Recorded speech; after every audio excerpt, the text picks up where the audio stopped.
नमस्कार दोस्तों, मैं राहुल शास्त्री स्वागत करता हूं आपका अपनी ज्योतिष सिखाने की श्रृंखला को जारी रखते हुए। आज हम चर्चा करेंगे एक बहुत महत्वपूर्ण टॉपिक के बारे में। कन्या लगन के अंदर केतु ग्रह का प्रभाव किस तरह को देखने को मिलेगा। यानी केतु 1 से लेकर 12 भाव होते हैं। केतु कहीं ना कहीं जरूर होगा। किस तरह का आपको फल देगा ये मैं आपको बताने जा रहा हूँ। देखिए, केतु डिटैचमेंट का कारक होता है। जिस भाव में बैठता है उस भाव से वो अलगाव करता है, डिटैच करता है। अब कन्या लगन आपको समझना है तो जहाँ 6 लिखा है वो उससे आप लगन समझ सकते हैं। तो 6 का मतलब कन्या। तो अगर पहले भाव में 6 है तो कन्या लगन की ये कुंडली हुई। अब लगन में ही अगर केतु बैठ गया, कन्या लगन का केतु अच्छा माना जाता है, कोई दिक्कत वाली बात नहीं। अच्छे रिजल्ट देखने को मिलते हैं। ऐसा व्यक्ति हालांकि सुख के प्रति बहुत ज़्यादा उसकी लालसा नहीं होती। अकेलापन, डिटैचमेंट और अध्यात्म की तरफ उसको देखा गया है। पतला, दुबला पतला। और यहाँ का केतु जो होता है, व्यक्ति अगर एफर्ट करे तो निश्चित रूप से उसको बहुत ज़्यादा फायदा होता है। और बिन कुछ बहुत ज़्यादा लालसा रखते हुए, महत्वाकांक्षा रखते हुए अपने एफर्ट करता है तो निश्चित रूप से उसको बहुत ज़्यादा यहाँ पे केतु फायदा देता है। केतु अगर देखिए, केतु क्योंकि डिटैचमेंट का कारक होता है, जब हम उसको फलित करते हैं तो उसका अपना कोई दिमाग नहीं होता, वो दृढ़ है। तो किस राशि में बैठा है, किसके साथ बैठता है, इसका भी एक अपना इम्पैक्ट होता है। तो यहाँ पे केतु दूसरे भाव में तुला राशि में बैठे हैं तो यहाँ का केतु भी निश्चित रूप से धन और सुख और परिवार के लिए अच्छा ही होगा। हालांकि अगर शुक्र की यहाँ पे कंडीशन अच्छी नहीं तो आप विपरीत चीजें समझ लीजिए। तो यहाँ पे शुक्र अगर बैठा है या शुक्र की स्थिति अच्छी है तो धन और लाभ के प्रति यहाँ पे व्यक्ति को अच्छा ही देगा। एक जो दांत होता है या दाढ़ होती है वो निकलवा देता है केतु यहाँ से। तीसरे भाव में अगर केतु वृश्चिक राशि का है तो थोड़ा मानसिक संतुलन ठीक नहीं रहता जातक का, एक डायरेक्शन नहीं मिल पाती। पर निश्चित रूप से केतु की दशा में व्यक्ति मेहनत कर, क्योंकि वृश्चिक राशि में केतु अच्छा माना जाता है। अगर मंगल की स्थिति अच्छी है तो निश्चित रूप से एफर्ट करके भूमि, मकान और रोजगार की स्थिति में अच्छा माना जाता है। स्पाई यानी कोई भी काम करें जिसमें स्थान परिवर्तन हो या किसी ऐसी एजेंसी में काम करें जहाँ पे स्पाई हो तो निश्चित रूप से उसको फायदा मिलेगा।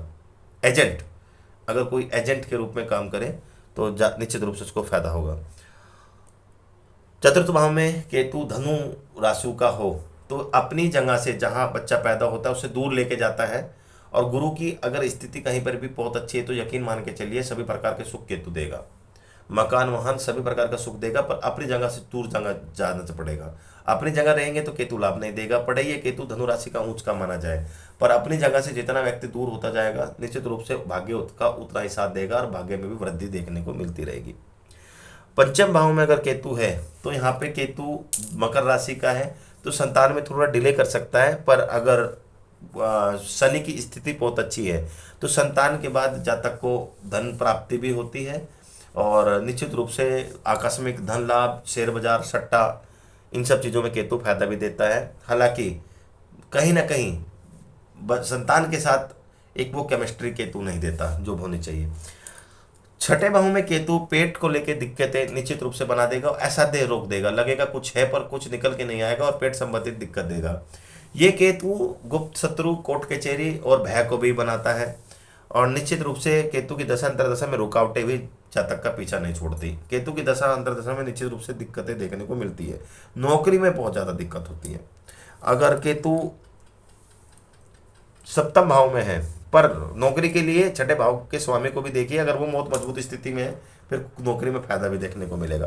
केतु मीन राशि में अगर बैठा हुआ है तो देखो, मीन राशि का केतु खराब नहीं है बल्कि अच्छा ही है। गुरु की स्थिति अच्छी हुई तो बहुत ही बढ़िया। बट क्योंकि केतु डिटैचमेंट का कारक माना जाता है तो वैवाहिक जीवन में जो होगा, एक सुख तो मिलेगा बट एक लगाव नहीं देखा जाएगा। एक दूसरे के प्रति बहुत आकर्षण नहीं होता। या तो अलग अलग जाते हैं या फिर सिर्फ और सिर्फ एक डिटैच रहते हैं, दोनों एक दूसरे से अलग रहते हैं, ये जरूर देखने को मिलता है। बट गुरु की अगर स्थिति खराब है तो यहाँ पे केतु विवाह को विच्छेद कराने का भी काम कर सकता है। अष्टम भाव का केतु निश्चित रूप से रुकावटें डालेगा, हर चीज़ों में कष्ट देगा। किसी भी चीज़ को सुख लेने में, चाहे अगर मकान बना रहे हो, वाहन बना रहे हो, उसमें दिक्कत देगा। भूमि संबंधित दिक्कत देगा। एक के बाद एक दिक्कतें, परेशानी, कोर्ट कचहरी तक भी जाने के योग बन जाते हैं केतु की महादशा में। अष्टम भाव का जब केतु आता है तो अगर मंगल की स्थिति और खराब तो और दिक्कत देगा। मंगल केतु के साथ बैठा है तो निश्चित रूप से पैर में कुत्ता काटने का योग बन जाता है। नवम भाव में अगर केतु है वृषभ राशि का तो यहाँ पे निश्चित रूप से भाग्य का जितना साथ मिलना चाहिए उतना साथ नहीं मिलता, उच्च शिक्षा में भी दिक्कतें आती हैं और विदेश यात्रा में भी कहीं ना कहीं परेशानी देखने को मिलती है। पिता के साथ भी संबंध बहुत अच्छे नहीं होते। अगर सूर्य की स्थिति बहुत ज़्यादा खराब है तो पिता के साथ कहीं ना कहीं पिता से अलगाव यानी दूरी भी बना देता है। दसम भाव का केतु जो होता है यहाँ पे रोजगार में अप्स डाउन्स, परेशानी, उतार चढ़ाव, एक के बाद दूसरी नौकरी, दूसरे के बाद तीसरी नौकरी, बिजनेस में बहुत ज़्यादा फायदा, उतार चढ़ाव देखने को मिलता रहता है। यहाँ पे बुध देखना होगा, बुध की अगर कंडीशन बहुत अच्छी हुई है तो फिर उतना दिक्कत नहीं होगी जितनी होनी चाहिए। केतु अगर 11वें भाव में है तो यहाँ पे वो कर्क राशि का है में बैठा है तो निश्चित रूप से मानसिक रूप से परेशान करेगा, विचलित करेगा, घबराहट देगा, बेचैनी देगा, वैवाहिक जीवन में भी थोड़ी सी दिक्कत दे सकता है, इच्छा पूर्ति में थोड़ी सी दिक्कत दे सकता है, संतान संबंधित भी थोड़ी सी दिक्कत देता है। इस तरह की चीज़ें वो देखने को उसको आपको मिलेगी। 12वें भाव का जो केतु है वो निश्चित रूप से हानि देगा, रुकावटें देगा, एक के बाद एक दिक्कत देगा। और कहीं ना कहीं पर देखा गया है कि अगर गुरु की स्थिति अच्छी है तो अध्यात्म के योग भी बना देता है। गुरु के साथ अच्छा है तो निश्चित रूप से अध्यात्म की ओर मोड़ता है और उसमें जातक को कहीं ना कहीं फायदा भी देखने को मिलता है। केतु की जब भी हम फलादेश करें, केतु किस राशि में बैठा है, अगर उस राशि के स्वामी बहुत अच्छी मजबूत स्थिति में है तो यहाँ पे केतु को बल मिलेगा, वो अच्छे रिजल्ट देगा। क्योंकि केतु का अपना कोई दिमाग नहीं होता, उसका कुछ कोई प्लेनेट नहीं है, उसका कोई अस्तित्व अगर फिजिकल प्रेजेंस नहीं है, जैसे हर किसी का प्लेनेट होता है, मंगल का अपना प्लेनेट है, केतु का कोई प्लेनेट नहीं है, वो छाया ग्रह है, उसको डिपेंडेंसी चाहिए दूसरे ग्रह पे। तो वो जिस राशि में बैठता है, जिस ग्रह के साथ बैठता है, उसमें अगर बल है तो निश्चित रूप से फायदा होगा। जब केतु की आप फलित करें तो वहाँ से देख लीजिए, अगर केतु कम डिग्री का है तो उसके जो अच्छे फल होंगे वो कम मिलेंगे और बुरे फल होंगे तो वो भी कम मिलेंगे क्योंकि डिग्री कम है। और केतु अगर 12 से 18 पूर्ण किशोर अवस्था में है तो अच्छे हों या बुरे फल वो पूर्ण रूप से तिरु मिलेंगे। चलित कुंडली में जरूर देखिए, अगर केतु इधर से उधर शिफ्ट हो गया तो जिस भाव में बैठा है उसके वो फिर ज़्यादा फलक देगा। मारक और कारक आप समझ गए हैं कि किस स्थिति में केतु कारक बनेंगे और किस स्थिति में मारक बनेंगे। तो वीडियो अगर अच्छी लगी हो तो लाइक करना, चैनल को सब्सक्राइब करना मत भूलिएगा। धन्यवाद।